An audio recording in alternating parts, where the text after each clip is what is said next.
Hace 74.000 años, la explosión volcánica más potente de la historia de la humanidad desencadenó una catástrofe global. Arrasó 20.000 kilómetros cuadrados de espesa selva. Ocultó la luz del sol durante 10 meses. E hizo que las temperaturas de todo el planeta cayeran en picado. Nuestros antepasados, los primeros Homo sapiens, estuvieron al borde de la desaparición durante este oscuro invierno volcánico. Esta es la desconocida historia de cuando la raza humana estuvo a punto de extinguirse. Fuego y hielo en Armagedón Animal.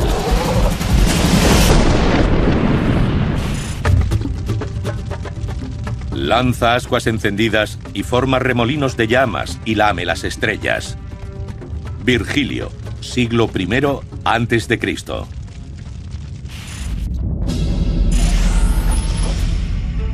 El planeta Tierra hace 74.000 años. Estamos en el Pleistoceno. Aunque pudiera no parecerlo, es la era glacial. Edad del hielo es un nombre inapropiado. En realidad, el hielo iba y venía. Avanzaba durante 15.000 años y luego se retiraba. El clima de la Tierra variaba entre la glaciación global y los periodos interglaciares. Este es uno de esos periodos interglaciares. Densas selvas se extienden por América del Norte y Asia. Incluso el desierto del Sáhara es verde y frondoso. En este mundo inquieto ya prospera la más notable de las especies, el hombre. El primer Homo sapiens, u hombre que sabe, apareció en África hace unos 200.000 años. Pese a las diferencias obvias de su cultura y estructura social, eran muy similares a los humanos actuales.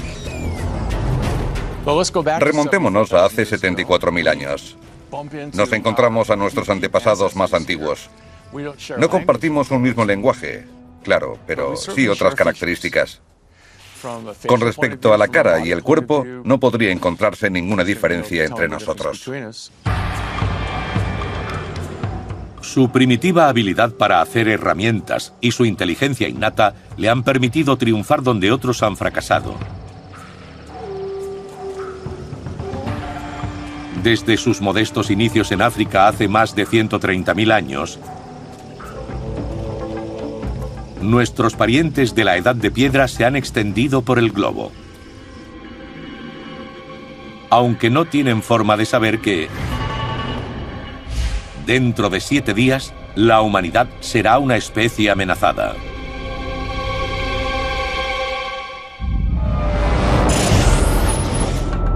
En lo que hoy es la isla indonesia de Sumatra, un terrorífico apocalipsis volcánico se forma bajo la corteza terrestre. Hace 74.000 años, Sumatra es un lugar de prístinas playas y exuberantes selvas. Pero debajo de esta isla serena acecha un asesino. El supervolcán Toba. Los supervolcanes no son como los clásicos volcanes que todo el mundo imagina. Un precioso volcán cónico como el monte Fuji o los de la cordillera de las Cascadas. Por el contrario, es una enorme depresión. La forma de este supervolcán de casi 100 kilómetros de ancho es lo que se conoce como caldera, un cráter formado por una erupción anterior hace 200.000 años. Las lluvias lo han inundado parcialmente, formando un pequeño lago. La cámara de magma se ha ido formando debajo a medida que la placa indo-australiana ha ido ganando terreno a la placa de las Filipinas en el curso de milenios. El intenso calor y la presión bastan para fundir la roca. Es el clásico ejemplo de una fuerza irresistible empujando contra un objeto inamovible. Este objeto son rocas silíceas muy viscosas por el calor que viene de debajo y aguanta, aguanta y aguanta. Aguanta hasta que se rompe y no es como si cede una parte de un dique. Es que toda la presa salta hacia afuera hecha añicos. Ha debido tardar miles de años en formarse, pero entrará en erupción en un instante y entonces todo el mundo sentirá su ira.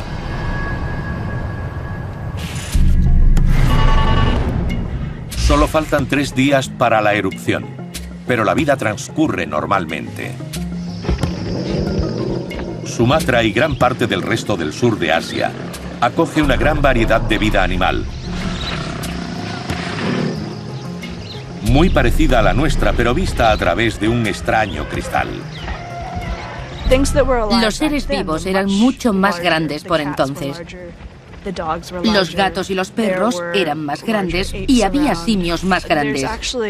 Era una fauna de animales de cuerpos grandes que desapareció desde entonces. En la cima del supervolcán, el elasmoterio pasta entre las hierbas altas. Son los antepasados de los rinocerontes actuales, pero su estructura ósea es más parecida a la de los caballos. Miden más de 2 metros de alto, pero el cuerno suma casi otros 2. Algunos historiadores piensan que el elasmoterio es el origen del mito del unicornio. La evolución lleva al aumento de tamaño. Se llama ley de Cobb y la razón es sencilla. Cuanto más grande seas, menos probabilidades tienes de ser devorado por los depredadores. El depredador más temido por el elasmoterio es el leopardo de Sumatra. Estos felinos son los depredadores supremos de la isla. Gráciles y potentes, tienen el tamaño de un león actual, con la velocidad y la agilidad de un guepardo. Los grandes felinos eran grandes porque sus presas también lo eran, y viceversa. Es una carrera armamentística. A medida que crece la presa, hacen falta dientes más grandes, mandíbulas más grandes y saltos mayores. Hay que tener el equipo necesario para abatirla. Estas son las criaturas que sufrirán de primera mano el terrible poder del supervolcán Toba.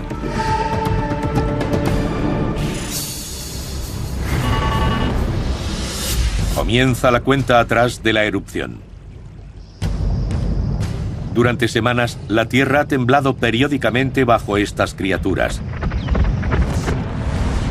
Pero se avecina algo mucho peor. El magma se mueve bajo sus pies. De repente, Toba desata un potente terremoto que sacude la jungla.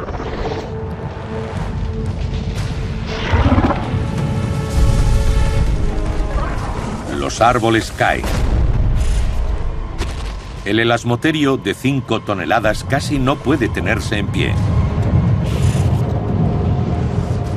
Empiezan a formarse grietas en el fondo del lago cercano. Los gases nocivos del volcán salen a la superficie. Nubes del venenoso gas sulfúrico invaden la selva, asfixiando al elasmoterio. Son las primeras víctimas del Toba, pero no serán las últimas. La creciente burbuja de magma ha estirado la corteza hasta el punto de ruptura. Quedan unos segundos para una de las peores erupciones volcánicas de la historia de la Tierra. Para nuestros ancestros, pudo haber sido el fin del mundo.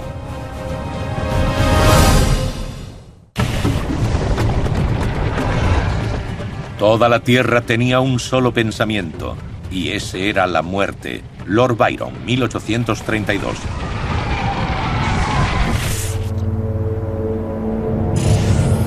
Hace 74.000 años, la raza humana estuvo al borde de la extinción por la erupción del supervolcán Toba. La explosión comienza a gran profundidad en el subsuelo.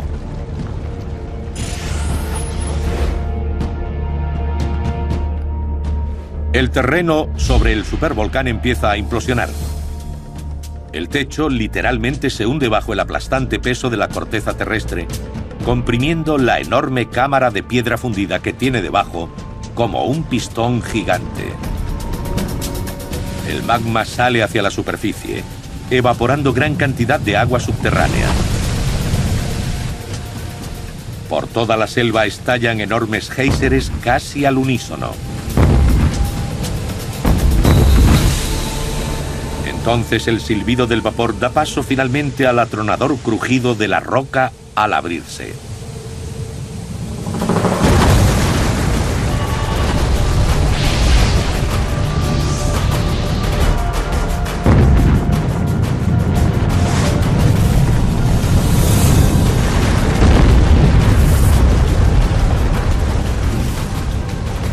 La erupción es 3000 veces mayor que la del monte Santa Elena.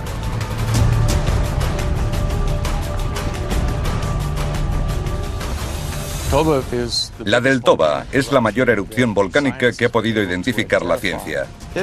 Puede que fuera la mayor erupción en millones de años, o de todos los tiempos. Lo que sabemos es que deja en pañales cualquier otra cosa que haya pasado en los últimos 100.000 años. Miles de animales son consumidos por el fuego. Una llamarada, calor y después la nada. La explosión continúa bramando y escupiendo roca fundida, cenizas y gases venenosos al aire. Se podría ver cómo surgían las nubes de humo. Los gases y las partículas de ceniza se extenderían por los alrededores del volcán. Probablemente en un momento determinado fue demasiado y explotó catastróficamente. Al colapsar la cámara de magma hacia adentro, los bordes del volcán se estiran y resquebrajan. Por estos puntos débiles se dispara el magma. Los animales que mueren en el acto son los más afortunados. Otros verán acercarse la muerte, una nube rodante que engulle el paisaje. Estas nubes de escoria, llamadas flujos piroclásticos, lo destruyen todo a su paso. Arrasan la selva mezclando la tierra calcinada, el agua y la escoria.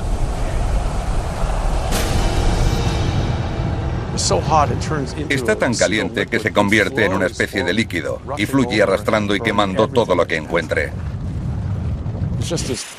Es una corriente de ceniza ardiente que avanza como en Pompeya en tiempos de la antigua Roma, quemando todo lo que encuentre.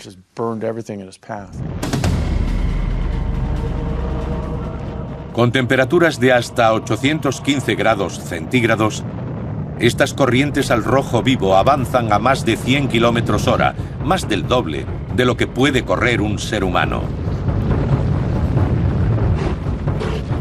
Son más rápidas que el elasmoterio o incluso que el leopardo de Sumatra.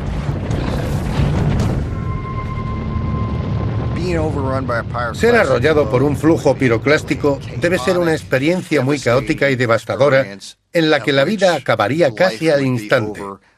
Habría turbulencias y un calor casi excesivo. Cualquier humano atrapado en un flujo piroclástico sufriría una muerte cruel y monstruosa. Estudiando restos humanos enterrados por flujos piroclásticos, hemos descubierto que los fluidos corporales hierven. Las suturas del cráneo estallan porque el cerebro se volatiliza. Sería un suceso repentino y catastrófico para el cuerpo. Y la muerte sería rápida. Terrible, pero rápida. Los flujos piroclásticos engullen gran parte de la isla, cubriendo cientos de kilómetros desde el epicentro en todas direcciones. Pasarán horas antes de que se detengan en el océano y se enfríen.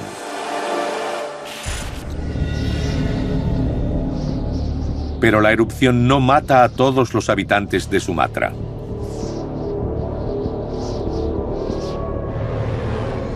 En el extremo meridional de la isla hay testigos vivos del impresionante poder del Toba. Una pequeña partida de cazadores humanos solo puede mirar con horror. A esta distancia, unos 300 kilómetros, están a salvo del calor y la amenazadora columna de humo parece moverse a cámara lenta. Si hubiéramos podido ver la erupción del Toba, no habría espectáculo que lo igualara. Científicamente, no podemos ni predecir cuánta luz ni cuánta energía se libera. Es decir, ¿cómo se vería el fenómeno a cierta distancia? Debe ser algo asombroso, bastante parecido a una explosión nuclear. Durante varios minutos, la ceniza sale en silencio. De repente llega la atronadora onda expansiva. Para estos humanos el sonido es literalmente ensordecedor.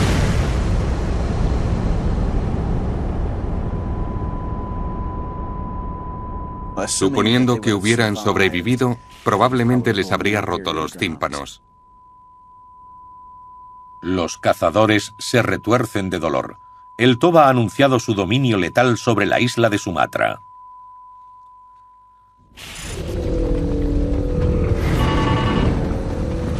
Las atronadoras explosiones se suceden durante 2 horas antes de ceder.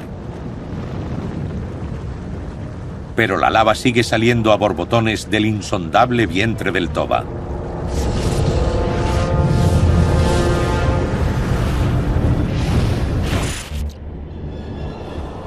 Este lugar fue el apacible hábitat del elasmoterio y los leopardos de Sumatra.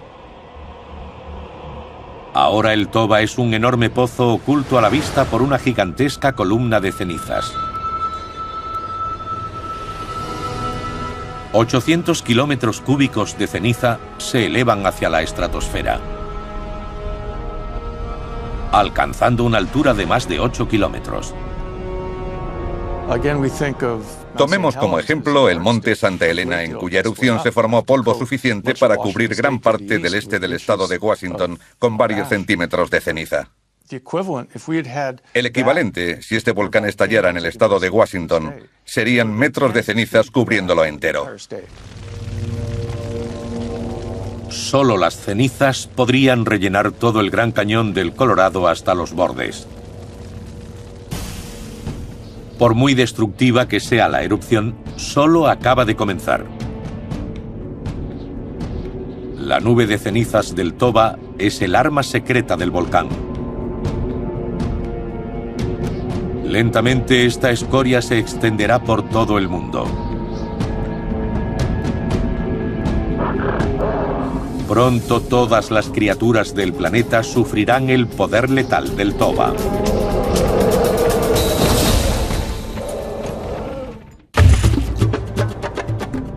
Los cielos estaban cenicientos y lúgubres. Las hojas estaban marchitas y secas. Edgar Allan Poe, 1847.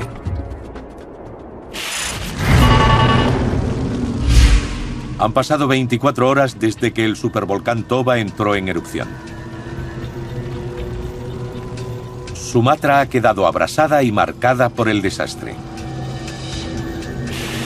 Los pocos humanos vivos de la isla buscan refugio en cuevas, aturdidos y ensordecidos por la explosión del volcán y por lo sucedido a su mundo. Pero ya se ha puesto en marcha otra ola destructiva.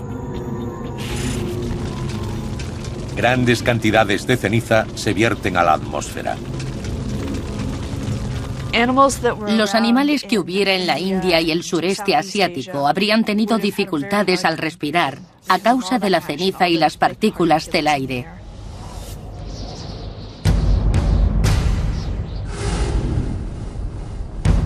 La columna de humo del Toba corona la isla con 190 kilómetros de diámetro y casi 50 de altura. La ceniza del monte Santa Elena solo se elevó 20 kilómetros. Desde el espacio, la erupción del Toba se habría visto como una elipse cada vez más grande de ceniza oscura, extendiéndose sobre todo hacia el noroeste, pero también hacia el este. Se podría ver desde Java a 650 kilómetros. Desde Birmania a 1.300 kilómetros. Desde Malasia a más de 1.600 kilómetros. Los científicos creen que el Toba entró en erupción en verano, en plena estación del monzón. Las tormentas que se forman sobre el Océano Índico recogen enormes cantidades de ceniza y la llevan hacia el noreste, al interior de Asia. Si lanzas polvo al aire en la latitud de Sumatra, sería transportado. Sube, como la gran nube de humo posterior a la explosión. Sube la estratosfera, pero el volumen de polvo es algo casi inconcebible.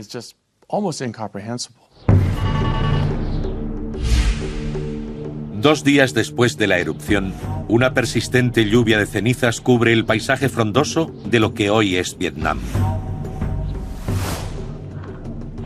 Aquí habitó uno de los simios más grandes que hayan pisado la faz de la Tierra, el Gigantopithecus.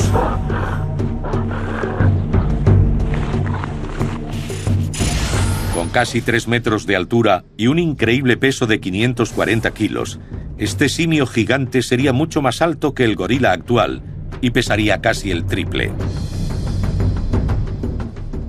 El Gigantopithecus se conoce gracias a mandíbulas y dientes fósiles que se parecen enormemente a las de los orangutanes actuales.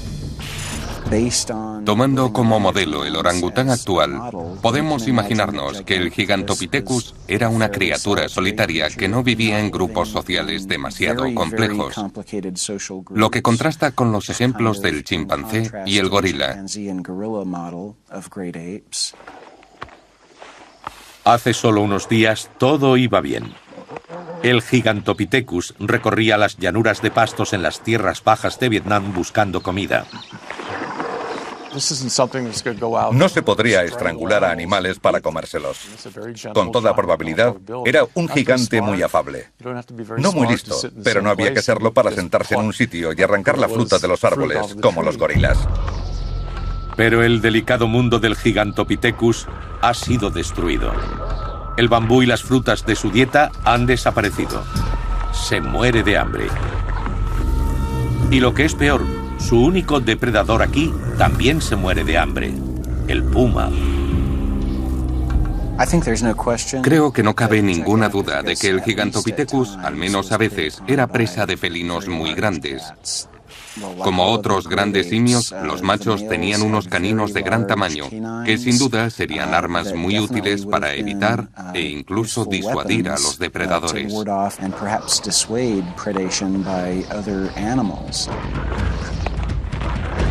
Hay que defender a los jóvenes a toda costa. El macho más fuerte se queda atrás, intentando asustar a los depredadores. Pero los pumas, llevados por la desesperación, deciden luchar.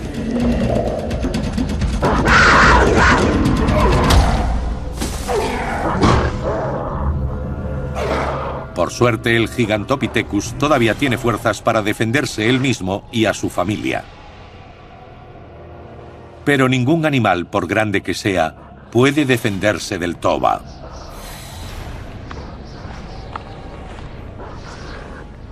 La ceniza del volcán basta para derribar a este gran simio. La ceniza volcánica provoca asfixia. Hay un lugar en Nebraska que data del Mioceno, en el que se han conservado un gran número de caballos, rinocerontes y otras especies primitivas en la ceniza volcánica. Es muy parecido. Al ser inhalada, la ceniza se mezcla con los fluidos de los pulmones y se convierte en un líquido viscoso y asfixiante. Los animales grandes como el Gigantopithecus son especialmente vulnerables a este horrible destino. Hace 4 días que el Toba entró en erupción. Sorprendentemente, la lava sigue saliendo por las grietas de la tierra. Una tremenda cantidad de escoria ha sido lanzada al aire. La ceniza se extiende por todo el mundo. Incluso hoy se puede hallar una fina capa atrapada entre los sedimentos de este periodo.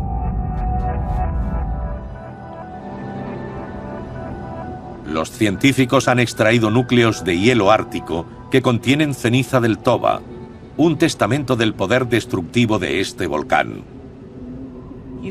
Se pueden ver los niveles estratográficos donde se encuentra una capa de ceniza que en ocasiones es bastante gruesa. En algunos sitios tiene 1,5 metros de espesor. Una tiniebla permanente envuelve el hemisferio sur. El sol ha desaparecido del cielo. Y aún peor, la omnipresente ceniza está acabando con la vida vegetal. Todas las plantas de estas selvas tropicales están cubiertas de gris. La fotosíntesis se detiene y mueren.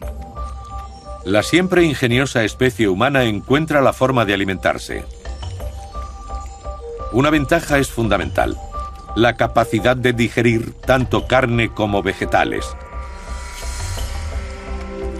Cuando hay pocos víveres, las dispersas comunidades de Homo sapiens pueden subsistir a costa de los demás. En esta coyuntura concreta, el Homo sapiens tendría dos opciones: o cambiar la dieta o mudarse. En las llanuras africanas, donde vivía el Homo sapiens, el cambio del clima probablemente le obligaría a irse. Vámonos de aquí porque nos morimos de hambre. Pero no hay escapatoria posible de esta catástrofe. El Toba ha puesto cerco al mundo entero. Su garra se cierra aún más cada día que pasa. Todavía podría llevar a los animales de la Tierra camino de la extinción.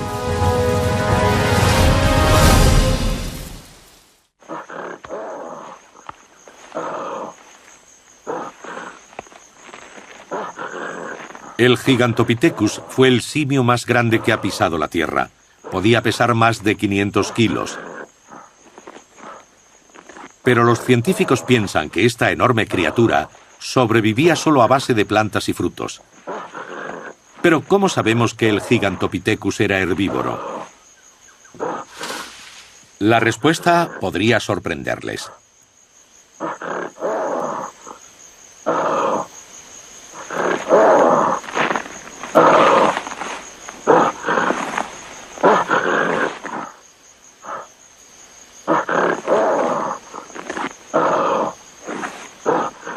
Los científicos han conseguido hallar las pruebas en los restos fósiles de esta criatura. Uno de los puntos más claros del Gigantopithecus es que hemos logrado aislar restos vegetales, fitolitos, adheridos a sus dientes. Así tenemos pruebas directas de lo que comía este organismo. Y parece que era una criatura bastante ecléctica. Comía frutos y pastos de distintas clases. A medida que mejoren los métodos de análisis, podremos desvelar más secretos del pasado.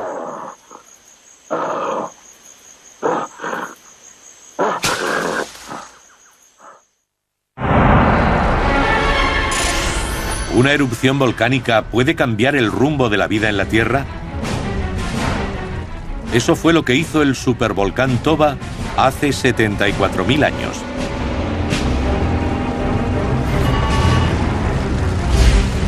Increíblemente, la erupción no ha cesado durante 7 días. Desde la devastada isla de Sumatra, el alcance letal del Toba se extiende a miles de kilómetros hacia el noroeste. Una sola erupción volcánica lo bastante grande puede tener un efecto tremendo sobre la vida en todo el mundo. Este material puede llegar a la estratosfera, que está por encima de la capa de nubes. Y sin nubes, sin precipitaciones, puede permanecer allí durante años. A más de 3.000 kilómetros de distancia, en la India, la continua acumulación de ceniza ha cobrado un alto precio a los estegodones. Aunque se parecen a los elefantes, son mucho mayores. Alcanzan los 4 metros hasta el lomo y miden 8 metros de largo, 1,5 veces el tamaño de los mayores elefantes africanos actuales. Su tamaño solo puede compararse con su apetito. En tiempos mejores, vagaban por vastas extensiones en incesante busca de comida. Ahora todo lo que suelen comer está teñido por las cenizas del toba. Estaban ingiriendo enormes cantidades de esta cosa tan perniciosa, lo que afectaba su flora intestinal y los ponía muy enfermos. Probablemente, muchos morirían al ingerirla porque no encontraban vegetales que no la tuvieran. Pero unos pocos días sin comer bastan para acabar con estos animales gigantes. Y mientras luchan, carnívoros oportunistas están deseando aprovecharse.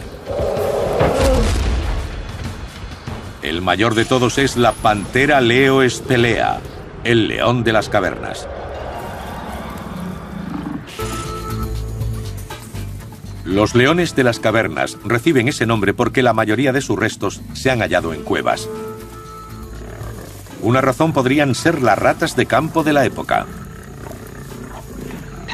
Las ratas de campo recogían cualquier cosa que brillara, incluyendo huesos, y se llevaban a rastras a la cueva todo lo que podían. Así que ahora encontramos grandes acumulaciones de fauna gracias a las ratas de campo, que salían a por los huesos y se los llevaban. Si estos leones vivían realmente en cavernas o no, sigue siendo tema de discusión.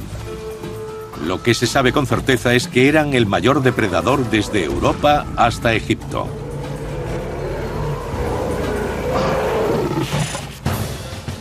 Se parecen mucho a los leones africanos actuales, pero les sacan más de una cabeza de altura y 60 centímetros de largo. Son formidables, pero nunca han podido abatir a un estegodón adulto hasta ahora. Sus presas parecen algo más débiles. Después de varias semanas sin comer adecuadamente, los estegotones no se comportan normalmente. Quizás no les quede mucha energía. Están adelgazando, pero aún hay carne en abundancia. Pueden aguantar bastante. Para los leones de las cavernas es época de abundancia. El clima monzónico depositará más cenizas del toba en la India que en cualquier otro lugar del mundo.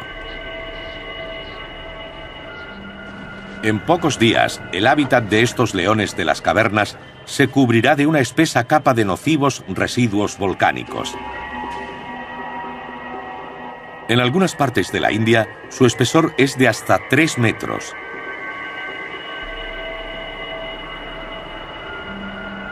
Pero los buenos tiempos no durarán mucho.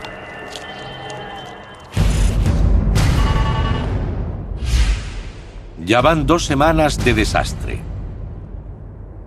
La temporada de tormentas se añade a la desgracia del sureste asiático.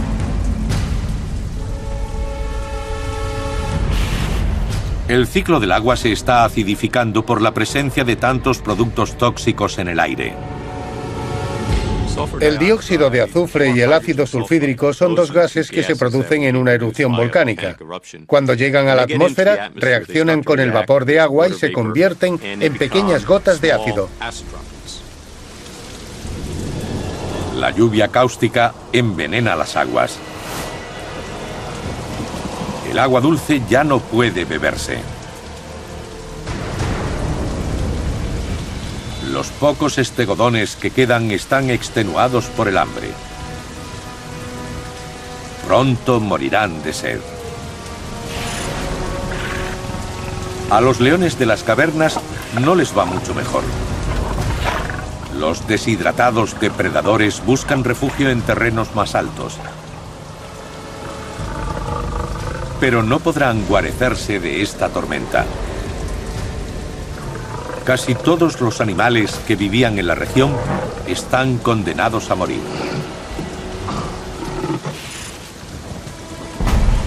Es prácticamente seguro que desaparecieron las comunidades humanas aisladas del sureste asiático. Creo firmemente que debía haber poblaciones humanas locales que desaparecieron. Se ha extinguido una estructura genética de nuestra especie que podría habernos enriquecido o cambiado o hacernos distintos. Después de semanas de lava y cenizas, la caldera del Toba por fin se calma. Pero si esto fuera un consuelo para los animales de la Tierra, pronto se desvanecería. El toba ha puesto en marcha una catastrófica reacción en cadena. Lo que comenzó en fuego terminará en hielo.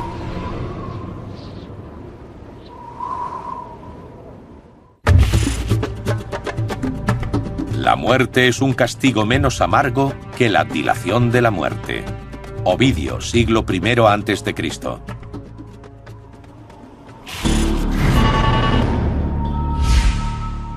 El supervolcán Toba está en calma. Pero los contaminantes que ha liberado en la erupción marcan el comienzo de una inquietante nueva fase del desastre. El cambio climático global. Durante el 1.800.000 años anterior, el planeta ha oscilado entre edades glaciales y periodos de relativo calor, llamados periodos interglaciares.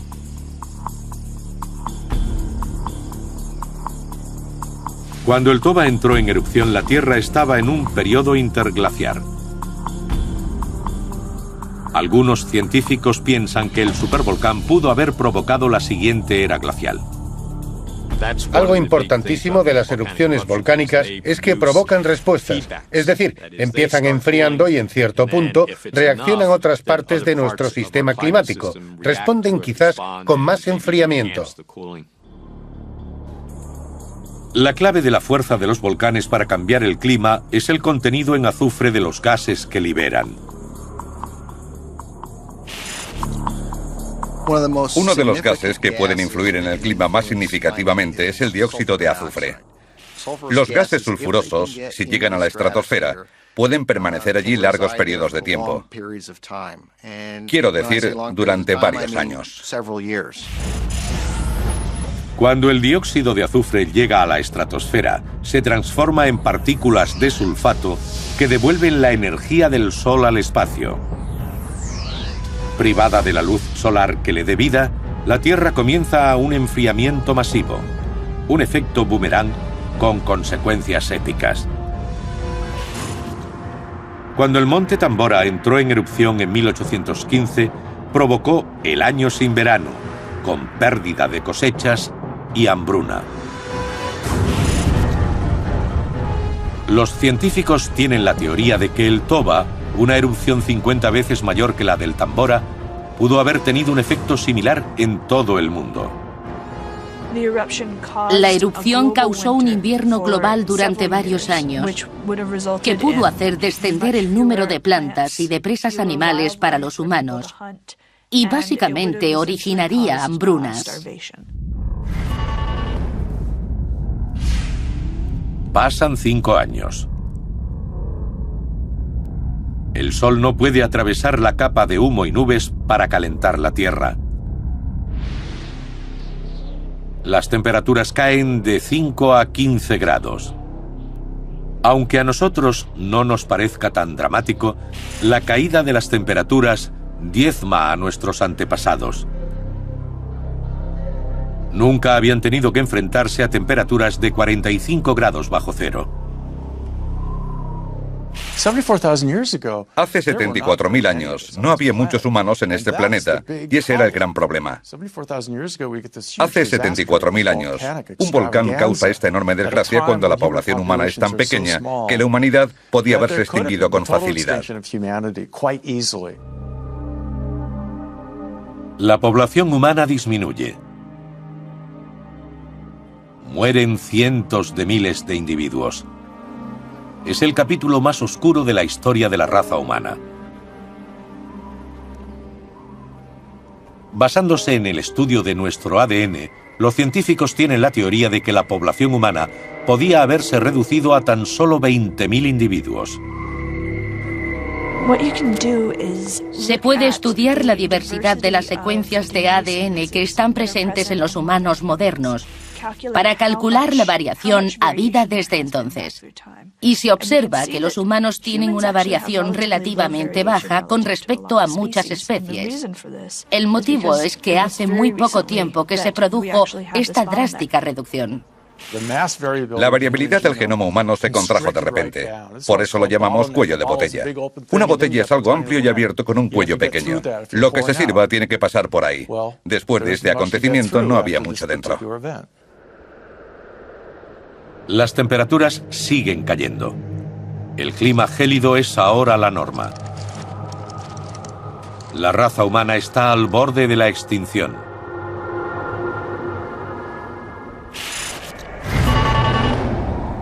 Diez años después de la erupción del Toba, las cenizas y los contaminantes por fin han desaparecido de la atmósfera. La Tierra intenta recuperarse del desastre, pero el camino es arduo. La nieve y el hielo generados por el invierno volcánico empiezan a acumularse en los polos. Durante miles de años se formarán enormes glaciares que se deslizarán lentamente hacia el ecuador. Esta era glacial podría acabar definitivamente con un planeta golpeado por la ira de un supervolcán.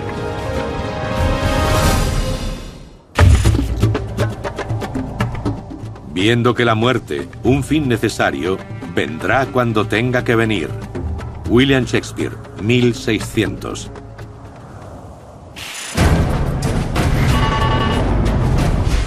$5.000 años después del traicionero ataque del Toba, nuestro planeta sigue sufriendo sus consecuencias. Los glaciares cubren la mayor parte del mundo. En América del Norte, el borde de la placa de hielo de Wisconsin cubre la mayor parte de la actual Chicago. Bajo esta losa deslizante se forman los grandes lagos, excavados en la propia roca. La glaciación ha dado vida a nuevas especies, como un pariente del estegodón, el mamut lanudo. Se aísla del frío gracias a un pelaje espeso y grasiento y a una gruesa capa adiposa.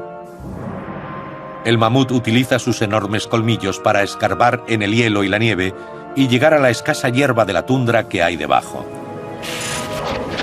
Para una criatura que necesita hasta 550 kilos de comida al día para sobrevivir, la búsqueda de alimento no acaba nunca.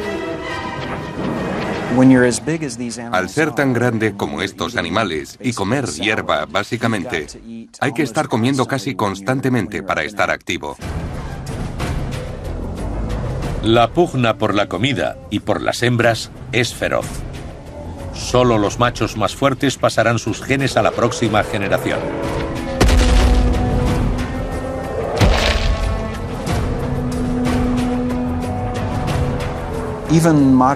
Incluso los elefantes africanos modernos se enfrentan a veces muy seriamente.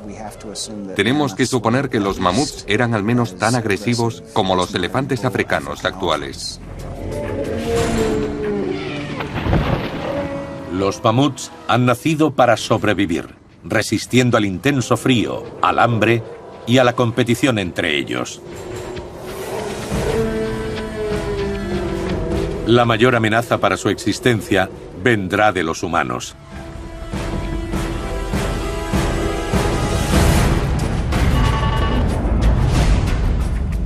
Hace 10.000 años. Han pasado más de 60.000 años desde la erupción del Toba. El supervolcán casi llevó a nuestra especie a la extinción, pero la inteligencia y la innovación la salvaron del abismo. Al final de la era glacial, el mundo se deshiela y el hombre se convierte en el mayor depredador. Durante miles de años, los mamuts han sido su fuente principal de alimento. Algunos científicos tienen la teoría de que la caza por parte de los humanos llevó a la extinción de los mamuts. Solo hay que eliminar al 2% de las crías de una población de elefantes al año, más de lo natural, para provocar la extinción en unos 500 años. Solo haría falta que algunos humanos eliminaran a más mamuts de lo que sería natural para provocar su extinción. En la épica lucha por la supervivencia, la naturaleza innovadora del hombre y su tecnología en constante avance le dan la ventaja. Un arma nueva, el Atlalt, un simple palo con una cavidad en un extremo. Insertando una lanza en la cavidad, el lanzador puede usar el efecto palanca para aumentar su alcance. El Atlalt confiere a los cazadores humanos la capacidad de atacar desde más distancia. Podían lanzar sus primitivas lanzas a más de 60 metros. Esta modificación incrementó su alcance a más del doble. Cuanto más dura fue la vida para los antiguos humanos, más innovaron. Su inteligencia y sus herramientas aseguraron la supervivencia de nuestra especie. Una de las preguntas más fascinantes es si este acontecimiento concreto hizo que mejoráramos. Mejorar en el sentido de hacernos lo que somos ahora. La evolución parece centrarse en la vida, pero en realidad se centra en la muerte. La muerte hace que actúe la evolución. Se trata del conjunto de genes que hemos recibido de los supervivientes del grupo anterior, adaptado a esa época anterior. Después del toba, muchas otras especies de grandes mamíferos, como el Gigantopithecus, la pantera leo o el elasmoterio, desaparecieron para siempre. Pero en la gran escala de la extinción masiva, el toba no es más que un instante. Las lluvias tropicales convirtieron la enorme caldera del volcán en el lago que aún existe hoy, sin dejar casi ningún rastro de la terrible catástrofe que cambió el mundo.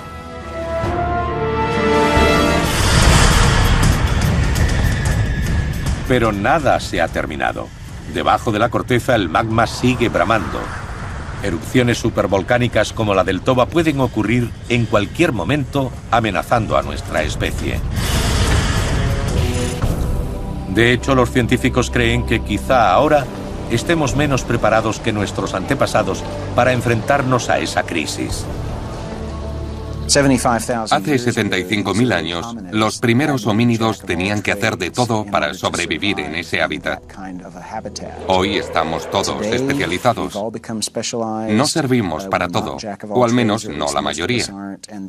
Por eso, en muchos aspectos, estamos peor equipados culturalmente que los primitivos humanos para enfrentarnos a catástrofes medioambientales tan graves como esta.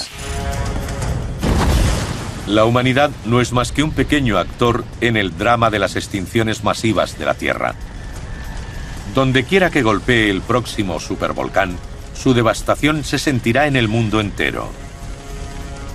¿Seremos capaces de sobrevivir como hicieron nuestros antepasados? Sin ninguna duda, se nos pondrá a prueba de nuevo.